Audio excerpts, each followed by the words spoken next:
Mr. Chairman, are you ready for me to read the script? If you would, please. Pursuant to Governor Baker's March 12, 2020 order suspending certain provisions of the open meeting law and the Governor's March 23, 2020 order imposing strict limitations on the number of people that may gather in one place, this meeting of the Yarmouth Community and Economic Development Committee meeting is being conducted via remote participation. All votes during this meeting will need to be conducted by roll call. No in-person attendance will be permitted, but every effort will be made to ensure that the public can adequately access and participate in the proceedings as provided for in the order. Public participation will be permitted by allowing members of the public to join this meeting via Zoom or via the telephone. Mr. Chairman, if you would just take a quorum to enter into the meeting. Right. Jack, are you here? Yeah. Steve? Here. Joanne? Present. Mary? Here. Ken? Here. Ryan? Here. And I'm here as well. So we have a quorum, so call the meeting to order. And Peter, since you have to leave early, I think we can probably get through it all in 45 minutes, but why don't we do the revised tourism grant application one first? Because Yep. that's the one item that we do need Yep. action on. So let me just pull that up real quick. So the only thing that I wanted you guys to weigh in on was the criteria, the review, which Joanne mentioned last meeting, which is correct, that you guys haven't in the past haven't really reviewed each narrative question and graded them as such. So Joanne, I believe you recommend just taking that section out. We should have some sort of comparative criteria so that the applicants know exactly how they're going to be evaluated. So I drafted up this language. I don't know if you guys thought, because basically what you guys, you're reviewing it for completeness, organizational capacity to carry out a proposed event. What you really care about is the impact on the community and the promotion of tourism in Yarmouth. I mean, correct me if I'm wrong. Correct. So kind of wrote the comparative criteria as such. So I don't know if you guys have any comments. I thought it looked pretty good myself. Right. Yeah, I like the update. Yeah. Personally. Peter, I agree with you. I like the updates as well. I just had one question or maybe comment. Under highly advantageous, where it says to improve the welfare of Yarmouth residents. I didn't know if we could maybe, I don't know if it's the same language you were thinking, but maybe the quality of life for Yarmouth residents. Sure. I got no problem with that change. No, I'm good. Yeah, sounds good. Joanne, did you have any comments? Yeah, just my only comment. Thank you for incorporating this, Kyle. I appreciate that. I didn't want to abandon too much detail on the evaluation, because I think if you just look right above the application review on page 5, it has the 5 components of the plan that's submitted. And I would recommend, it doesn't necessarily have to be in this package, but as we go forward, I would recommend that each segment of the application have one of these evaluations. Like, they might do a really good job in terms of the application summary, their narrative, and then it falls apart on their marketing plan. It's just a suggestion. It's all qualitative, of course. Right. But I think it's just, that's my suggestion, is that we might want to, as we think about the evaluation process, looking at those 5 major categories and evaluating each one. So if you wanted to do it that way, that's fine. I guess I would leave in each narrative question and budget shall be reviewed then. Right. If you want each narrative. I'm sorry, I couldn't hear you. Well, it's not really the narrative question, right? It's more of the components of what you're talking about up here. So I can say each. I can work up some. I don't think, I think we're transparent enough about the evaluation process. I don't think how we manage it internally. Right. All right. I think it's one thing. So it's more of an internal thing than external, is what you're saying. Peter, what do you think? I agree. I think how we handle it internally is fine. Kyle, on the top sentence in that, and then it says applications must be complete, et cetera, et cetera. Yeah. That's a 12 point. Why don't we make it 14 point or 20 point or 10,000 point? You're talking about this part right here? Yeah, I would just Yeah. make it, Yeah. We make it in red. Yeah. I got a question. Kyle, could we turn the complete submission will include into maybe like a checklist and make them have to check that they have the application summary, the narrative, the marketing plan, the completed budget, Yeah. rather than Yeah. just listing it and like turn in just check boxes? I'll just add I could turn it into check boxes right there, or I could just add a checklist like as a kind of a cover sheet to their. Yeah, I think something like that would be helpful so they actually have to check off, an initial at the bottom or something that they've completed all that stuff. And Joanne, Yep. your comment, I guess I have got a kind of question to you about your comment. Like, so if you have a completed budget, a really good completed budget and a really good marketing plan and really good required documentation, but a really crappy application summary and narrative, are we supposed to give them credit for the other three when their plan isn't good for what they want to use the money for? And I guess that's where I'm trying to figure out where we're going in the future with kind of applications to decide whether, the other stuff matters as much as just being complete versus actually the idea of what they're asking for. And maybe I misunderstood her in her comments, so. Ryan, I think a good example. We had someone who wanted to do a hot dog eating contest, and he had a pretty good marketing plan. He had a complete budget. It was all projections and stuff. But the application summary was, this isn't going to work in our opinion. And Right. That's my point. Like, but if you have a really good application summary and narrative, but you don't have much of a marketing plan, budget required documentation, we can help you on a little bit on the other stuff, right? But the idea has to be there. Yeah. My recollection is that they thanked us very much for refusing to give them a grant. They were glad they didn't run the damn thing. Yes, that was a long time ago, Jack, and you were absolutely correct. They did thank us after we met with them. We try to keep all these things objective, but a lot of it, frankly, is subjective, and how we feel about it. And we try to be fair with everybody that comes in. And I'm not dismissing what you're saying, Ryan, because you're absolutely correct. But it's the way I look at it is the narrative may not be great, but the marketing plan's good, the budget's good, what they're trying to do is good, and they have to have all the required documentation. That's no ands, ifs, or buts. That's definitely objective. And I try to meld it together and try to give it a score. But I guess I feel like we were heavy on good application, like completed application, like thorough applications rather than like what the applications may have been. And that's where I guess I would like some conversation around, like giving people credit just for actually submitting the application versus actually being interesting or novel idea or needing the money to run the program. Right.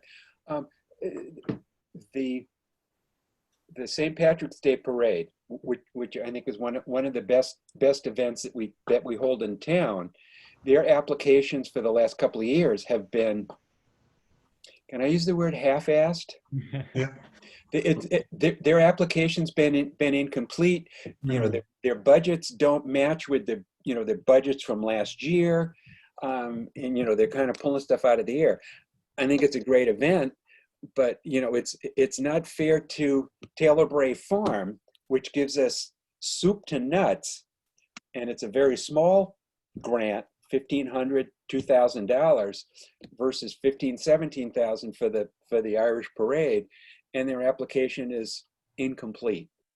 But it's also not fair to like the St. Patrick's Day Parade versus the Cultural Center to give the Cultural Center credit for more documentation, more completed budget, more marketing plan when they have paid staff to do all that. Right. And so to hold one group you know, oh, I don't have paid staff, and so we don't want to be giving them money just to then create paid staff to create the grant application, I guess. And I guess I look at those two and say, I feel like people give the cultural center more credit just because it's has a more complete application because it's paid staff doing it. Hey, Peter, can I make a comment? Yes, sir. I mean, I hear what Ryan's saying. I hear exactly what everybody else is saying. You know, the application process is objective. It's, you have to get it done. The subjective part, you know, and you use the comments about the St. Patty's Day parade being kind of done half-assed. We still gave them money. So the subjective part is really if we as a committee believe that, yeah, even if the application may not be 100%, the bottom line is if we feel it benefits the town, the quality of life in town, and brings people to the town, we're probably going to give them money. You know, I mean, I'll say that is subjective too, but the bottom line is, I think the application, we could kick this thing around till the cows come home. I like the idea about making the check boxes, hopefully to somebody to think about. You must complete these parts of the application. And I think we all agree that the changes to the application review are positive. So I say, let's make the changes and move on. Are you making that as a motion? I'll second it. I will, I will if you want it. So. Right. I don't want to rush it. I mean, Carl, any other areas that we need to focus in on that we should be looking at again? Any other changes that you've made and stuff that, you know, people want to discuss? Yeah, no, this was the only one. Everything else was pretty straightforward that you guys directed me to do last time. That was my opinion as well. Are we ready to have Ken make a motion to accept the changes as we've discussed here? Can I just ask one question, because I'm trying to find it in the application? Yep. Kyle, is it clearly stated that they can contact you if they have questions or need assistance? Yeah, you know, I'll put that in the application somewhere. I was planning on putting that in the email to people when I emphasize that they need to get it in on time to the returning applicants. I would just I'll put it in some, there somewhere. Yeah, I would that's fine. just put something, you know, if you have questions or need clarity about what's Well, needed in the there is application. this part, but I'll just beef it up a little bit. Thank you.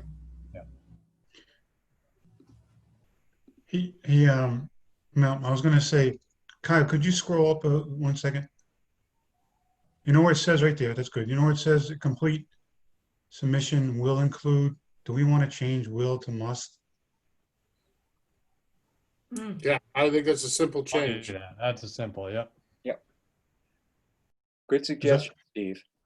Because I don't know about you guys, but I don't want to be taken for, this is an easy submittal for us. We're going to run through this whole thing. We're going to spend a lot of time viewing these things. I think to echo what Peter said a moment ago and Ken said, let them spend the time to do their work before they submit it to us. So that check idea on the checklist is a good idea, but you know, I just wanted them to get the message that, hey, you know, you got to include these things. Otherwise, we're not going to waste our time on an incomplete application. And Mary, not to put you on the spot, but do you know when the chamber will be able to get me the marketing plan? And Jen and I were talking about it yesterday, so we had it on our schedule to get it to you by tomorrow. I think we had said before Columbus Day weekend, so. Perfect, that's perfect. Yeah, I'm hoping to get this out next week. Yep, no, you'll have it tomorrow. Perfect. Steve, on the completed submission must include, can we have the must italicized or another way emphasized? Would that be acceptable? Sure, absolutely. Right. You get that, Kyle? Yep. Any other changes and stuff? When is this going to go out, by the way? To Next week. Next week. Okay. Well, Ken, if you can make your motion, that'd be great. And then if we can get a second, we can go on and get further questions. But in the next couple of days, if somebody sees something and says, "Oh, damn, I missed that," you know, please communicate with Kyle, and Kyle will communicate with us, you know, if there are any substantive changes. If it's de minimis, I would think that, you know, well, I think he needs to talk to all of us anyways, but if it's de minimis changes, you know, quick email. Does that work, Kyle? Yep, that's fine. Okay. Ken? All right. Please. Motion, please. Mr. Chair, I'd like to make a motion that we accept the red line version of this application for final submittal to be, you know, of course, revised moving forward for the application process for 2020-21 grant process. Second the motion. There's a motion on the table and there's a second by Jack. Any further discussion? Hearing none, all in favor? Roll call. Okay, it was a roll call. Jack? Roll call, yes. Steve? Yes. Mary? Yes. Ken? Yes. Joanne? Yes. Ryan? Yes. Yes or no? I'm sorry, I didn't hear you. Yes. Okay, yes, okay. Excellent, thank you.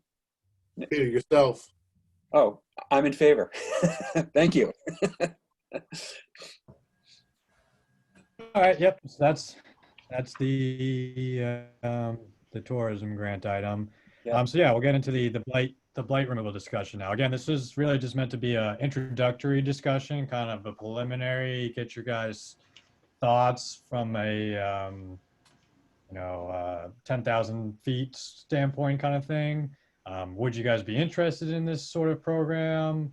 Do you have any sort of idea? So what kind of budget you'd like if you are interested? I guess I'll start with staff comments. Kathy Williams, this was in your packet. Kathy Williams gave a pretty insightful email, as she always does. She thinks this would be helpful for the town. She would recommend that if the CEDC does do it, you restrict it to the B1 and B2 zoning districts. She thinks a higher amount over 25,000 would, make a tangible impact.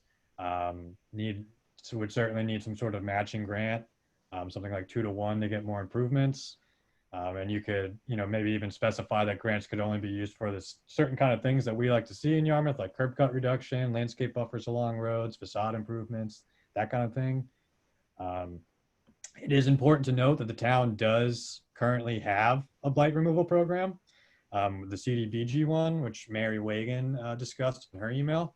Yep. So the program typically budgets $10,000 annually.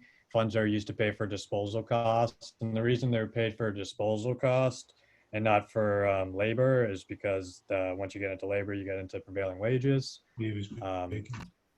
So she also said, she gave us an example of some projects that have been done in, not too recent years, but in the last 20 years, and examples of how much money they got for blight removal and the addresses for them.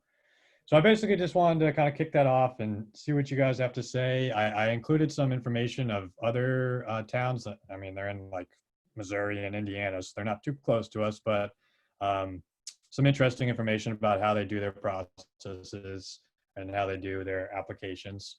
So with that, I'll kick it off to you guys. Kyle, that was one question actually that I had that I wrote down and you just touched on it. If we did get into the whole operational side of blight removal, would that incur us prevailing wage and all that stuff and the 3 separate bids and everything else? I'll have to double check. I'll have to confirm it, but I believe so. Yeah. Yeah, you will. Yes. Town money. Yes.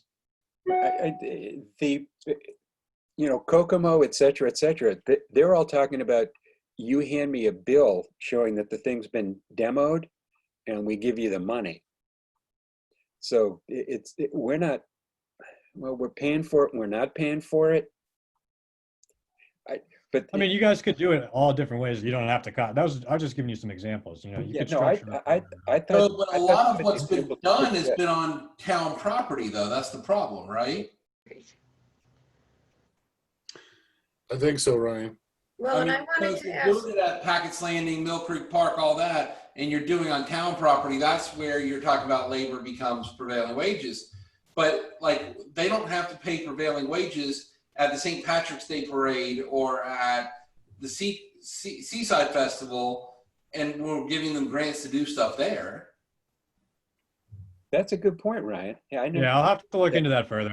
I don't have an exact answer for you on that, but I'll look into it further for you. Well, We don't have the authority to remove blight on private property. They would have to do it. So I would think that we'd be giving them a grant to offset the cost. However they establish their own cost is their own cost. It's not like you can get 3 bids to remove blight on someone else's property because there's only one property owner to give a bid to. Right. when we installed the fence, correct me if I'm wrong, Kyle, but didn't we get 3 bids? Or is that just a matter of protocol for us? Well, that was like what Ryan was saying. That was on town property, so it's a different circumstance. But we, Kyle, has there been discussion about what properties you might see take advantage of this? I don't think we've gotten that far. Just like Kathy said, she recommended B1 and B2 zoning districts, but this is all very preliminary, so we haven't gotten into specifics. That's why I don't have the answers for you on the. I apologize for the procurement questions. I kind of wanted to know first if you guys would even be interested in the program. Why is Kathy suggesting the B1 and B2 zoning districts? Right. Because I actually see a lot of it is things that are in neighborhoods that probably need better, maybe more assistance and more help in their neighborhood associations, things like that, that they may not be having the funds, to collect, and could beautify some of the neighborhoods as well. Are you talking residential? Yeah. Yeah, so that would, I mean, it's up to you guys, but that would be a whole different, if you wanted to get into the residential avenue as well. I was more so focusing on commercial. That's why Kathy said B1 and B2, because she was also thinking that track. Well, that's why I was curious what properties she was thinking about in B1 and B2. Yeah, I don't know if she had specific ones in mind. I didn't ask. Now, is that pretty much just all of the Route 28 corridor? That's pretty much. Yeah, Like off the top of my head, I'm thinking like China Inn would be a good one. yeah, I was going to say, I agree with Peter that I think the only reason we should get into it is have somebody else do the work and say, this is what we did, this is what we want to do, give us some money, and we look at the project and say, yeah, if you do that, we can give you some money, because we don't want to get into any bids and all that stuff, I don't think, from this point. Isn't that what we did with John's property? The one, that hotel that came down over here? Yeah, that's why it took a year and a half to finally get it done. Right. I was asking the question, Mary. Yeah. I would suggest also that, flesh it out with Kathy and have her pick out a project she thinks would be eligible, and we can take a look at that and see if we think that's the kind of thing we want to do. Well, why wouldn't we just put out a request for grant applications, essentially like we do for tourism, right? And see which property owners want to step up. Because, I mean, I guess, Mary, when you said John's property, were you talking about the old hotel the town bought? Or are you talking about the issue with that restaurant that the town just did? Because, the issue with the restaurants, the town demolished it, right? Because of the health order. And then they're putting a lien on the property at the end of the day, right? In the hotel situation for the park, the town bought the property and then demolished it, right? And so once again, it's the difference between private property and public property. But there was a condition that he had to demolish the property before the town purchased it, I thought. Okay. Yeah. Steve, Peter? you Yeah. had a question? I think it's a great idea. The preliminary work that Kyle's done is fantastic. There's a lot of things floating around right now. I think what we ought to do is just sit back and see how we can best utilize this money as a match to some CDBG money so we can get a bigger coverage on a project. But more than that, sit back and decide what is out there as far as a project that meets the criteria of some of the selectmen or all the selectmen and the town manager as to what some of the priorities are in the town. So we tackle, I know we were talking about at one point the list of tax title properties that the town might want to act on. I just think we should fit this into a bigger picture is what I'm trying to say. I think it's a great first step, but let's look at the bigger picture. My first blow by on this thing was, we don't want to do residential at all, And I think Ryan has a good idea. We might want to think about residential. In addition, if somebody on Route 28 wants to tear down a commercial property and put up some more residential, I think we have enough new residential coming on 28. That's my humble opinion. Great. Well, it's better than the town keep buying up and making them into parks, though, Peter. So, you know what I mean? Well, I mean, parks are pretty, Mr. Ken. We don't need. I think I we like. can promote more commercial business in town. you have less than 1 month of housing inventory left in your town, right? Like, so you have less Find than it off 1 month of 28. housing inventory. What? Find it somewhere else other than 28. But it doesn't matter. Like, we don't split a residential versus a commercial property tax rate, so it doesn't matter. We're over commercialized anyways in Yarmouth. That's why you have so many vacant properties, because you're over commercial. Let's just know that nothing's going to happen on 28 till you put sewer in anyways, Right. residential or commercial. So we can keep talking about 28, but nothing's ever going to happen there until you put sewer in. I say let's focus on the areas that are going to get sewer in 30 years, because those aren't going to see any kind of revitalization until we do something about it. That's a good point. Great point. Yep. I mean, the bottom line, two things I'd say is, one, if we're interested in this, then the first part we need to do is develop an application process. And first, we got to figure out how much money we're going to set aside to it. Yep. You know? I have a couple of questions related to that, Ken. One, Kathy raised the good question. If it's allowable under the funding that we receive, have we answered that we can in fact use tourism funds for something like this? Well, this is basically a physical improvement, so yeah. Right. Okay, Money would have to come out of Kyle. yeah. Joanne, you've got a point that I was wondering myself. It's not an improvement, it's a removal. That might be an improvement. That's right. That could be an improvement. Yeah. Improvement is Right. in the eye of Nothing the is beholder. better than something. I forgot. I think we would want the town attorney to opine whether we can do this under. Yeah, we certainly would run it Yeah. past. But y'all are just talking about removal. Kathy's email talks about putting in landscape trees, Right. other things like that, that definitely would fall under physical improvement. Right. Right. My second question is we have a blight removal program, as I read these memos, that is funded through one grant source. So the town has an established blight removal program approved by the Board of Selectmen? $10,000, and it's CDBG, so it's Community Development Block Grant. It's funded through the HUD. Right, but we have a program that's funded, the funding source is CBDG, Community Development Block Grants. Yep. But is there a program description that the town has that's been approved by the Board of Selectmen, and we would then just become a second funding source under the umbrella of the town's existing blight removal program? Good question. Why would we have two? Well, it's kind of, I'm not saying we have two. I'm kind of saying we expand upon the program that we already have. But they're different processes. The CDBG grant one is only $10,000. This one would be through a open.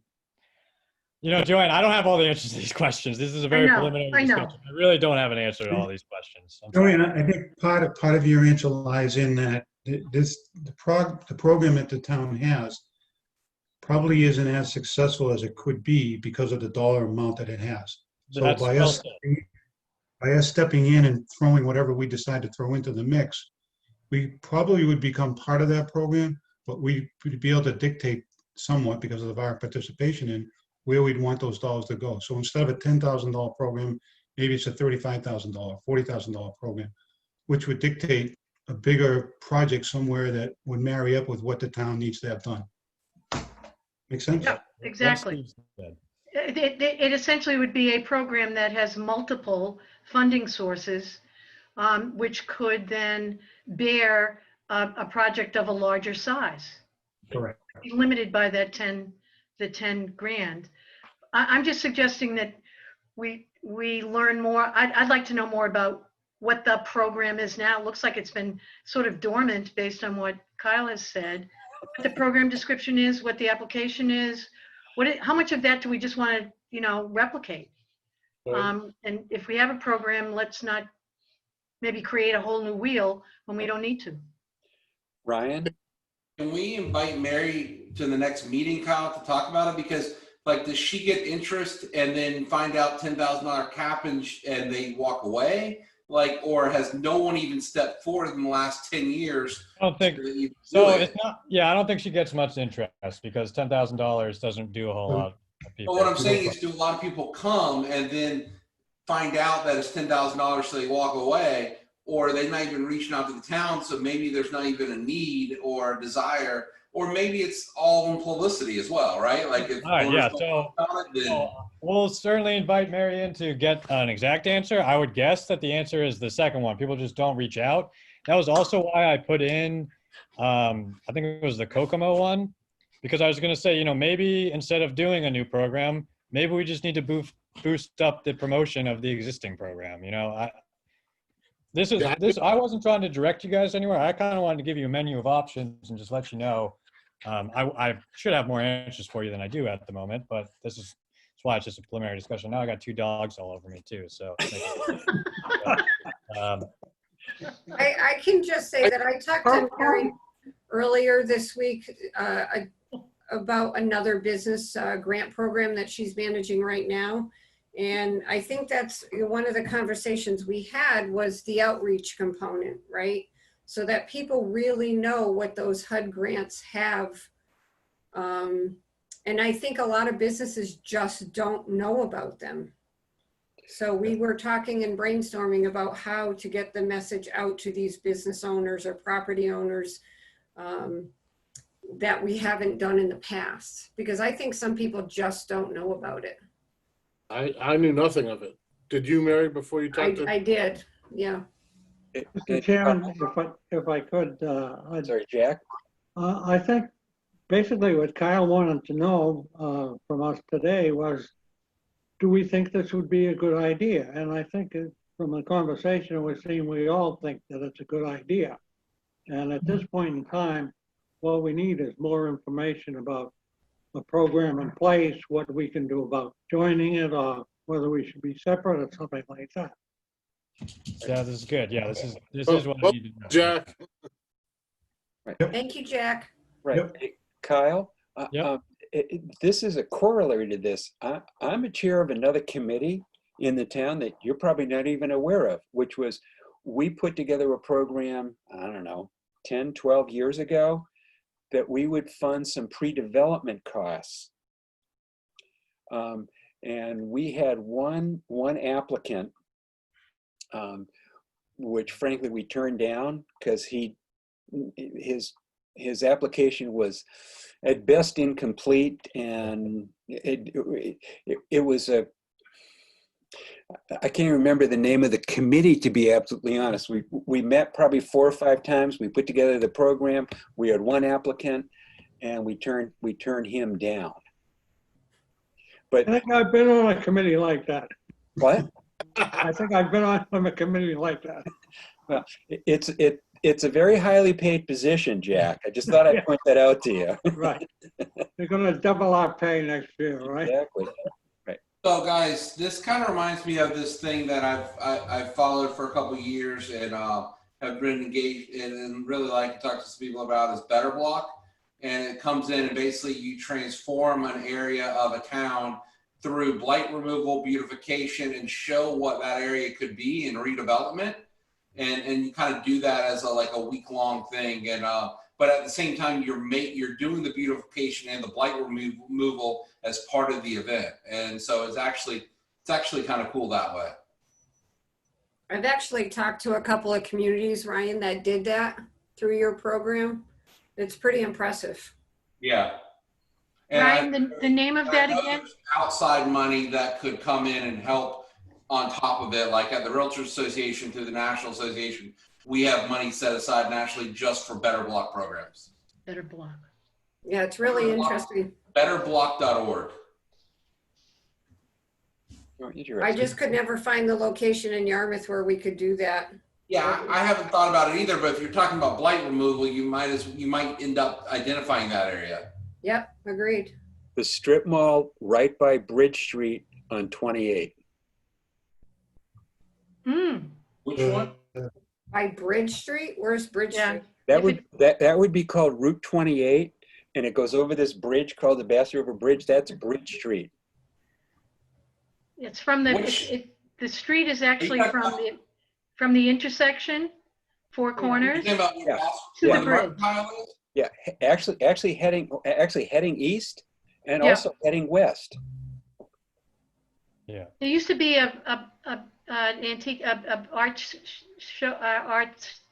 Oh, you mean the jewelry store? The jewelry store that was there like 3 years ago?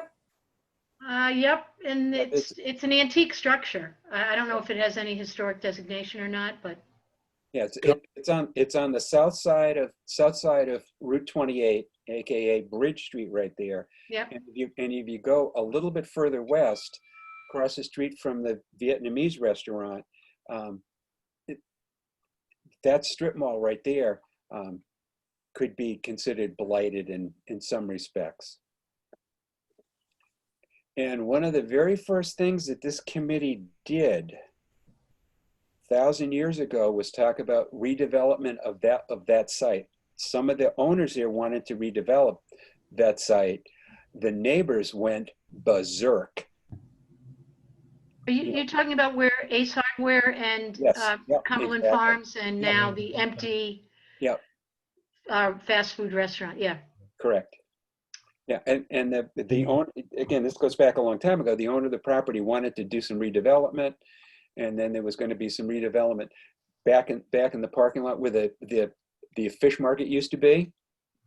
For those of us who remember the fish market, Bass River Fish Market. Not there anymore. Not there anymore. And there was going to be some shop over, perhaps built back there, and the neighbors went berserk. We don't want any changes. We don't want any people. And I don't even want to go into it. There were actually a number of racist comments that were made about the kind of people that might move in there. And it was quite upsetting to me. Can I ask a question? Kyle, you might know this. Did Doyle sell? I don't know the answer to that. Sorry. I think it's on the market. I believe Egg and I bought it. Doyle's? They bought Doyle's? Egg and egg? That's Wow. what I heard. Yeah. So we're gonna have eggs and beer. No, I think Beer they're and I think they're creating something different. So Where? The old Doyle's, Ryan? The old what? Doyle. Oh, okay. I didn't know it was for sale. yeah, Bill was back up here. He came back up from Florida a couple weeks ago. I know we spent a fortune on a septic system. And Yeah. then, 140,000 he spent on it. Wow. yeah, And yet he's gonna get a sewer in what, 5 years? yeah. Hopefully. Hopefully, yeah. We're really moving this meeting along, aren't we? Chairman, I think this is a great idea. I think we ought to talk about it in more length. There's some Yeah, great exactly. ideas being talked around the table here right now. And, Right. Yeah, we can get some more information. I think Steve's got the best. If you can get Mary to come to, I mean, not Mary, Yeah, it's Mary. Mary Wagon. Try to get Mary and Kathy and Karen. yeah, We can more of a to group. come to the meeting, that would be great. We'll do it. We'll try to get this queued up for 2021. Right. Also, Ryan put out some memos a few weeks ago, a month ago, about heaters. Yeah, that didn't come to fruition. Mary and I both talked to Jack Eunice. That didn't come out to fruition. I think it's a good idea. But I also think that right now, to use a cliche, they're like hen's teeth to even find. Well, that's what the county thought. They were going to be able to get connections in manufacturing facilities to get them, and that didn't come to fruition. Okay. So The price of it has doubled at least doubled on those restaurant heaters. As a quick staff update along those lines, the town, the Board of Selectmen, I did present them a policy to extend outdoor dining per the governor's recent order. So outdoor dining, the temporary zoning relief and alcohol serving for restaurants serving outside has been extended to 60 days past the end of the state of emergency. And, but Mary, with that, the restaurants have to keep two sides of their tent open, right? That is correct. The outdoor dining. That's correct. Yeah, Which- I'm not sure how much of a demand there'll be, during There's the winter. no for it. demand. Probably none, but it's not for the town to say that the restaurants can't do it. It's for demand, supply and demand to do it. Mary, what are you hearing out there? I mean, are we going to just see a lot of restaurants that normally would stay open close Yes, for the we are. winter? Some of them are making the decision to close after this weekend that we typically stay open to New Year's. They're just going to close their doors and cross their fingers that they can open up again in the spring. Well, yeah, I mean, I guess as restaurant, for even the ones that you and I talked at length about whether they own their building or whether they don't, right? I think to me, the restaurants that are in a better position are the ones that don't own their building, right? Because who's the owner going to get in as a tenant if you're a restaurant space? Like there's no restaurant starting up. It's the ones that own their building that could be foreclosed on that are going to be the harder people to stay open. Yep. And if you haven't been in a restaurant, I was blown away. I went into Captain Parker's Tuesday. I just couldn't believe the bar area, what Jerry has spent in plexiglass to be able to serve people at the bar. It has to have cost him thousands and thousands of dollars. It's just disheartening. It really is. Well, we looked at, and Ken, I don't know how y'all are doing it over at the inn, but we looked at our conference center, what we'd have to do to run classes here. And at our office, and it was going to be $15,000 in equipment to get set up with plexiglass and everything else with dividers to do equipment to run classes here. So I can't imagine what restaurants have to do. And Ken, I heard you have those dividers for classes, and can't believe y'all spend that kind of money. We don't have enough. Let's put it that way. So I mean, the bottom line is as everyone touched on, the price of all that equipment has gone through the roof, and it's crazy to spend the type of money for the return on investment. We're basically not doing any of that stuff right now. So, I mean, we've had a couple small little groups come in, 10, 12 people.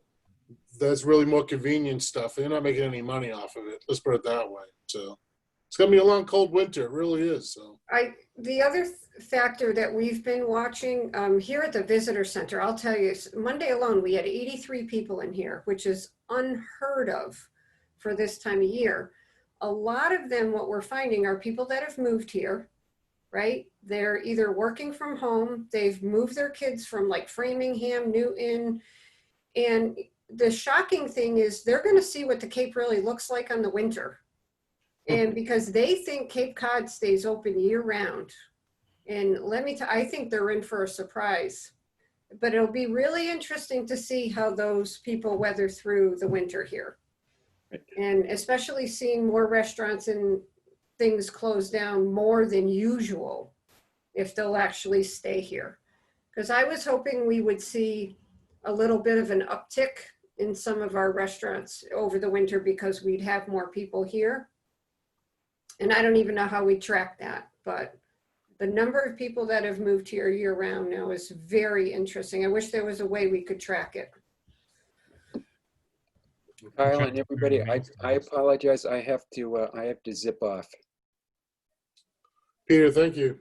All right, you. Peter, thank Ken, you want to take over for the rest of the meeting, please? I'll jump in and take over. Why don't we just keep this moving for everybody and talk about number 3, committee member updates. Jack? Is Jack still with us? Yeah, he's on mute. Yep. Joanne, are you on mute still? Or No, I'm live. you want any updates? Planning board. Each of us on this committee received a note from Kyle since our last meeting, forwarded from Kathy Williams on the visioning website as part of the townwide website. I would encourage all of you to log on and get as part of our team on Constant Contact, because we'd like to reach out to you to be participants in our workshops. The workshop dates have been set. We set them last night. They're one in November, the 18th of November, and then the 7th and 15th in December. One is morning, one is afternoon, one is night. And planning board members will be at all three in virtual breakout rooms. So we're using our consultant to set up how all that will work via Zoom and or Microsoft meetings. So we're moving forward, trying to keep to our schedule. We've set some dates for the workshops. Planning board members are getting trained on the later this month on facilitation in a Zoom environment. And we look forward to the start of the workshops and the development of the survey. The survey instrument is being developed right now. And as soon as we have it, I'll be able to share it with you. That's great, Joanne. Thank you. I'm John? sorry, Ken, you asked me if I was still here. I am. The only item I wanted to mention was the fact that the Cape Cod Healthcare has asked to open up their development agreement that they entered into in the Wilkins area for healthcare construction. They want to open it up and they want to sell off 40 acres to New England Development for retail and housing. And so they asked the commission if they could open up the discussion. Of course, we want to open it up because we want to be able to discuss it and make sure that it gets all the public attention it needs. There will be public hearings, obviously, and but it's a great divergence from certainly what was originally planned there as far as expanding outpatient care for Yeah. Cape Cod Healthcare.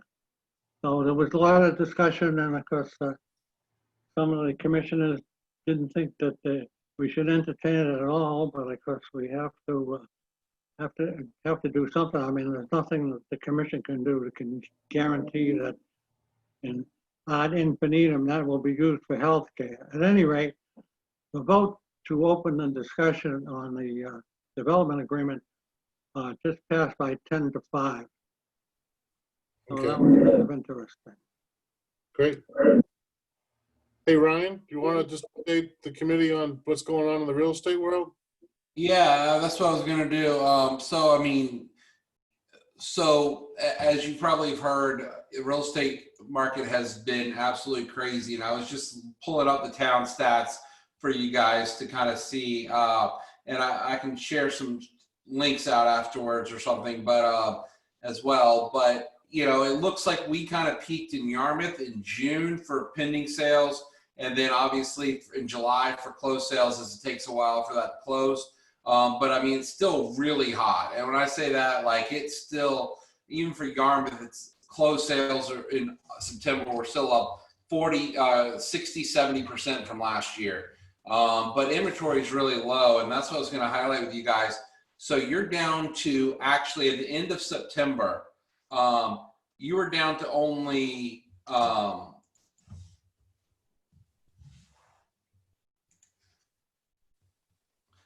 89 homes for sale in Yarmouth, and that's single family and condos. Single family drops down to like 63 homes for sale, I believe, in single family homes for sale. And under 500,000, it drops down to like 42 homes for sale. And under 400,000, it drops to only 23 homes were for sale at the end of September. So, you know, everything happens kind of like the house next door to me about a month ago, went on the market on a Wednesday, open house Saturday, Sunday. There was people, obviously COVID restrictions from trying to space out. So my cul-de-sac was completely crammed with people for the whole weekend of the 2 hours on Saturday and Sunday. I told the agent, like, I think 50 people went through between the 2 days, multiple offers under contract by Sunday night for, you know, and this is a house that went on the market 2 years ago for 360,000, expired, and now went on the market for 470 and had multiple offers. Now they redid the bathrooms and the kitchen, but that's probably $30,000 worth of work they put in, and now they're going to get over 110 more thousand than they last time they thought. And I mean, it's just like Mary said, what we've seen is it's people that are going to be down here longer, whether they're year-rounders or not, we're not sure. So median sales price is way through the roof around the Cape, even in Yarmouth. But that doesn't mean houses got more expensive as much as the buyer is wealthier than they've ever been before. And so, I mean, these are people, I'm talking to people that are dropping $900,000 on a house, don't have to sell their house in Metro West Boston, and they're paying cash. Jesus, wow. Yeah, it's crazy. I sold, just a quick story, Ryan. I sold a house 2 weeks ago. I put the house on the market on Thursday. I got a phone call on Friday morning. The offer over the phone, we don't accept sight unseen offers. They came down on Saturday, saw the house, and actually offered more than he offered on the phone. And that he happened to be the winning bid. So just crazy. I mean, the market's just insane right now. And it's not slowing down. September was still set a new Cape-wide record for pending sales in 1 month. So more pending sales, more homes went under contract in September than any month prior. Before that, the record was July. Before that, the record was June. It doesn't seem to be slowing down, but inventory is so low. We're talking like 800 single family homes for sale Cape-wide. Inventory is what's going to slow it down, Ryan. Yeah, absolutely. But the weird thing is new listings are not actually down, right? Like, so even in Yarmouth, we had as many homes come on the market last month as we would have last September. It's just things are selling at a more rapid pace. There's way more demand, so it's more of a demand side than the Yeah, supply. it's definitely a demand thing at this point. Yeah, I mean, from your organization, Ryan, the help from a real estate perspective, if you could just get the word out, if you're thinking about selling, now's the time to put it on the market, because there's been no harder time than right now. So yeah, but where are you going to go? What are you going to go buy? Yeah, then you're gonna buy something. No, so most of the people we're seeing are moving out, and that's I think the scary thing a lot of people are seeing now is that year-rounders are looking at the prices, cashing out, and then moving off Cape and supplemented by people that will probably be here 6, 7, 8 months, maybe 5, 6, 7 months a year, right? So what you're saying is our seasonal communities about to become even more seasonal? It really could be, and that's where I think Mary was talking about the idea of if you can try to convince restaurants to be here, be open year-round, try to convince these people that are going to be here this winter not to pack it up and go back, because you know, their restaurants in Metro West aren't open either, right? Because like, you know, if you go to Wellesley and Newton and all that, they don't have outdoor space, so they're going to close for all winter, you know? And so if we can try to be a welcoming community and get these businesses open, we have a chance to capitalize on this. What a mess. well These said. are people that can literally live anywhere right now. Yeah. I mean, because you can work anywhere from your home now. I mean, you're seeing a lot of people, like I'm hearing a lot of I really break it down in 3 different kinds of buyers. You got the retirees who basically were going to move here in the next 2 to 3 years that are just moving their plans up. The traditional Cape buyers, right? They're moving their plans up because what they wanted to do where they were living, they're in Connecticut or, you know, upstate New York or, you know, or Westchester County or Metro West, they're not doing now, right? Then you have these 35 to 55-year-olds with kids who this is the crop that has so much money, they don't know what to do with. Like, they're all finance guys out of Boston or New York, and, you know, they're living in Connecticut. What? They're realtors. That's what I met in that age group. They're realtors. Some of them are. I mean, we had like 40 new members last month. You know, like literally. And then the last is like the millennials without kids, but they can work from anywhere. They have money because they're paying $4,000 a month for an apartment in New York, and they were already working from home. So they were working from home in New York City, but now what they lived in New York City for, they're not doing for the next 2 years, right? Going to the bars, meeting up with their friends, doing all that. So they're like, I'm going to have a second home on the Cape eventually. Let me go move there now. They may stay, they may buy somewhere else in a couple of years, but why not buy out here now when their mortgage payments can be less? Like, as much as the Cape's unaffordable for the wages the Cape makes, the Cape is extremely affordable to wages in Boston and New York. Right. Ryan, a quick question. Do the real estate brokers in general have a voluntary questionnaire that they might ask the new buyers? Hey, why, what interests you about the Cape? Why'd you come here? Where are you from? Well, is there like a demographic that you guys try to capture on who all the customers are? The problem is a lot of them don't want to ask it before they buy, because some of those questions could end up running afoul of fair housing issues. Like okay. from things like that, right? Yep. So we've talked a lot about this internally in the last month. Is we ask certain questions to the listing agent when they close the listing out in MLS. What we really need to do is figure out how we can ask the buyer agent that information, because the listing agent is not going to necessarily know. And so we're thinking about that. And the other thing is, Christy Senatori and I at the Cape Cod Commission had a call a couple weeks ago. They're looking at revising now their second home survey. They did it from a couple of years ago. And then as an add-on project, look at maybe surveying all these new home buyers and seeing what their intent is, so that towns can get ahead of planning for the intent of what these new home buyers in this thing expect. But it's something we're asking right now to try to figure out better collection data for.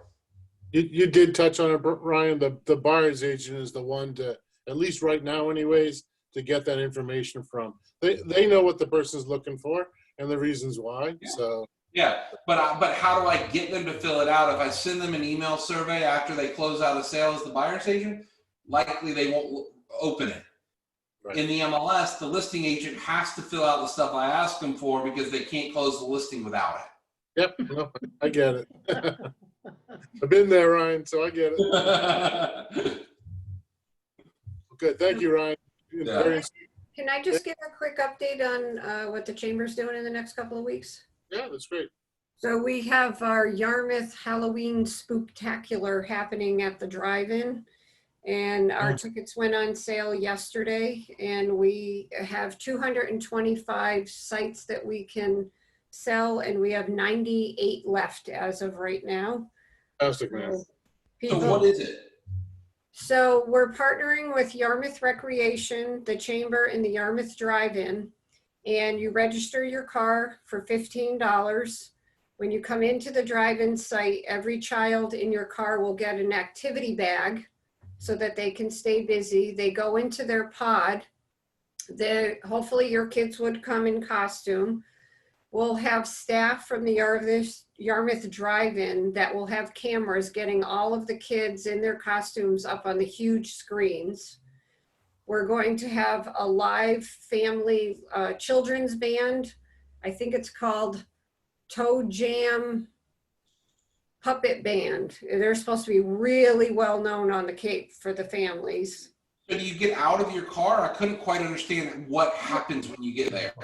So you stay in your pod. You can either stay in your car or you can get out of your car and stay in your pod. But you can pod being the drive-in, the same space you get when you go to the drive-in site. Right. So if you haven't been to the drive-in site, that's why I'm asking. That's the pod, right? Correct. So it's big enough to pull your car in and then put a couple of chairs outside. But you will be required to have your mask on. And then we're going to play a movie, and that's Hotel Transylvania.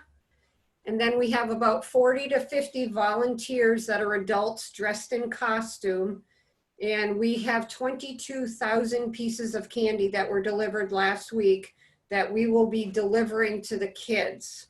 So the kids will still stay in the pods, but the adults in costumes will deliver the candy to the kids.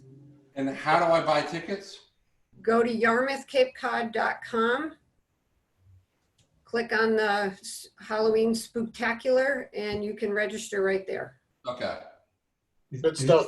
Is this in lieu of trick or treating door to door?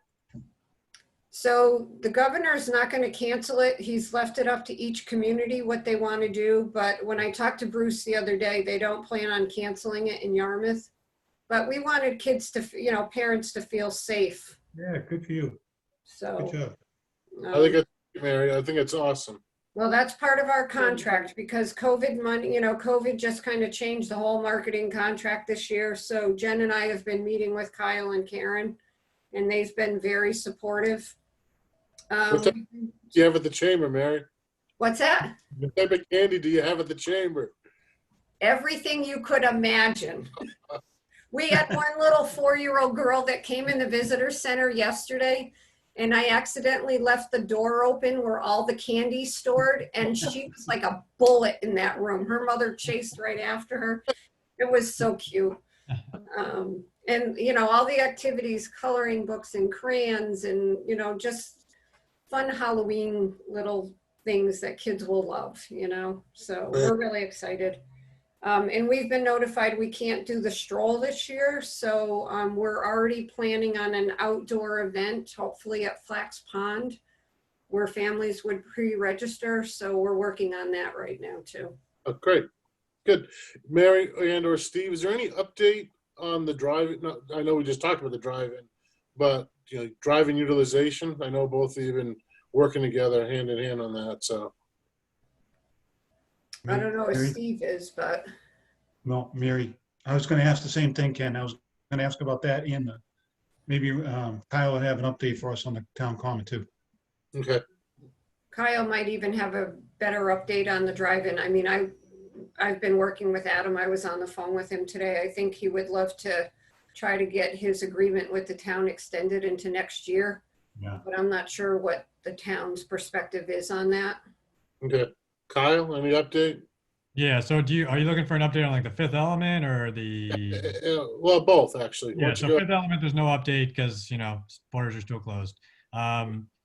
The drive-in site, yeah, the town's gonna have to figure out how we're gonna handle it next year. There's been talks of an RFP process. I think that's probably the route we'll go down. We'll probably put out an RFP and say, this is what we're looking for a drive-in site operator. I think there was initially talks about just extending Adam, but it seems like there's, I don't know, it just seems like there's too much pushback against that idea. So Where's seems the like pushback from, Kyle? from the DISUC, and I think I don't know, were you at the last Board of Selectmen meeting, Mary? Yeah. Yeah, so there's a lot of community backlash to Adam. I think it's really just like a lot of the neighbors just don't want to see anything there. So no matter what people do. So if I can just say, you know, this is my perspective. I met with one of the select board last night. Again, one thing I've heard in Yarmouth is we always listen to the minority and not the majority. What that guy has done for Yarmouth and putting Yarmouth on the map this year, and if you look at that, he created 52 jobs. What he did for marketing, I mean, we were talked about nationally on television by performers. I mean, I couldn't believe the axe he got. And that's nothing to what he can. If you guys haven't met him, and it's a little disheartening to me that, you know, 6 or 7 people that Adam has literally met with every single one of them to try to accommodate him. You know, it's. Mary, how can we do we need to have people show up to the selectmen's meetings to say how much we appreciate the drive-in being here this year and to keep it going then? So the chamber has developed a letter that we're asking residents and business owners to sign to support Adam if he'd like to come back next year. I'm just not sure. I think Adam, and I'm not speaking for Adam, but I know if I were him, if the town put an RFP out after all the money he has invested in Yarmouth and all the good he's done, Yeah. I would be pretty upset.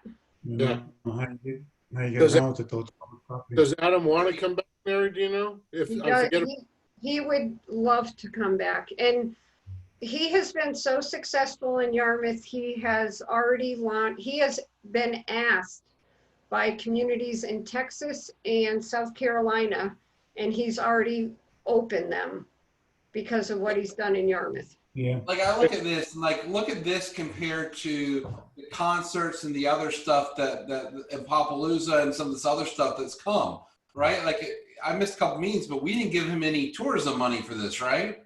No, we did And not. so like he didn't come looking for tourism money, and yet he's being successful with it. While all these other groups that we're trying to get stuff here for, we're trying to just feed them money after money, and like so it's just so refreshing to see someone who doesn't even made the tour. I mean, what he's doing is tourism, right? Like, I mean, that is like that. I think we would have funded that no problem with money, and he didn't come for it. And he's, Ironically, Ryan, he's actually paying the town for his Yeah, license. exactly. he's actually been approached, and if the town doesn't make a decision soon, he could lose this opportunity. But the Cape Symphony has come to him to perform there. And if he can't secure that, they're going to go to the Melanie tent. Yeah. That is a lost opportunity for Yarmouth that I don't think we can afford it. We can't afford to lose him. I mean, and you guys know how much I pitched to get Fifth Element here. I agree. Yep. Yep. Larry, keep me updated. I'll show up next public comment at selectman meeting and tell them that. Okay, You know, I'm meeting with Adam tomorrow. I'll talk to him. You know, you might have to do an RFP, the town might have to do an RFP, Mary, but the RFP, you can put things in there that kind of weighs it toward someone who has experience on that site. So No, I it'd get still it. be, you'd still have legitimate RFP. Right. Well said, Steve. And then All right. Steve, on the Yarmouth Port Common, the engineers are scheduled to go out on site November 9th to drill 4 holes in different locations to ascertain subsurface conditions. So they're starting the drainage. Oh, right. Nice. Excellent. Nice work. And then I haven't heard on the electric, but I assume it'll be after that. I think they want the drainage to get done first. Great. Good job. Thank you. Nice work. And I don't really have a concrete update for you, Steve, but we are taking a look at the town's land disposition process. So I have been in contact with a few people who have requested small parcels. We're not talking big commercial parcels. We're talking like 0.07 acres that's right next to a person's property, but it would be tax money for the town going forward. So we're looking into that kind of stuff for both small and large going forward. And just keep that in front of your mind, everyone, because we can maybe tie that into what we talked about earlier as far as that grant. Yep. Right. That's great. Super. Nice work. All right, number 5, minutes. Has everybody read them, I'm sure? Yeah, motion Somebody to wanna make- approve. Move to approve. Great, can I get a second? Second. Great, I don't know who was the second that called. Did you get that? Yeah, I got it. Okay, great. Kyle, do I need to take a roll call vote on the minutes? Yeah. Okay, Joanne, you're up on my screen. Yes, Mary, Yes. Ryan, Yes. Steve, Yes. Jack? Yes, All right, Ken, yes. Great. Upcoming meetings, November 12th, Tourism Grant Public Information Session. How are we gonna do that, Kyle? Going to be done via Zoom. Just be done remotely. Okay, We'll put out a link to all the returning applicants. I'll put it on social media or something like that. I'll figure out a way to promote it, but yeah, it'll just be done virtually. Okay. We do need to consider holding an additional meeting. We have 2 items to take up, which is the Chamber of Commerce marketing update and a request to replace the signage at 424 Route 28, which you guys have seen in the past. But I think we could just take it as a one-off instead of it as a larger signage project for that particular sign. right. So those 2 items, I don't know if you guys want to hold an additional meeting in October or November, what the feeling of the committee is on that. Yeah, I mean, we're gonna have a busy November once the tourism stuff starts, because our goals have it wrapped up before Christmas, right? Yeah, I mean, you could, I would recommend maybe not next Thursday, but the Thursday after that. What's the date on it? Yeah, that would be the 22nd. 22nd, or 29th, either one. What's everybody's schedule like? I'd rather do the 22nd if possible. I Okay, can't do the 22nd. I can do the 29th. The 29th, it'll be right before our Halloween event, so I just feel like that's hard on Jen. I totally get it. You also don't have to do it on Thursday, you know, you guys can do it Is whenever. I was just gonna ask that. Is there any other day of the week, 2 weeks out that week, that the week of the 22nd that works better for everybody? Yeah, I'm open 19th, 20, 21. Joanne, how about you? I'm okay. Mary? The 20th is better for me. Okay, Jack? Yeah, Jack? can you, And Brian? Yeah, I think I'm fine all those days. I'm trying to find my wife's work schedule right now, so. We're kind of leaning towards the 20th, I think. 4:30? Yeah, Which day? The 20th, Mary? do the 20th. Yeah, that should be okay. Did we Until ever get? something else comes up that I can't control. Yeah, right, I hear you. Kyle, will you send out a note to everyone? Yep. Thanks. Great, okay. Mary, can I get a motion from you? Absolutely. I'd like to make a motion to adjourn. Second. Second.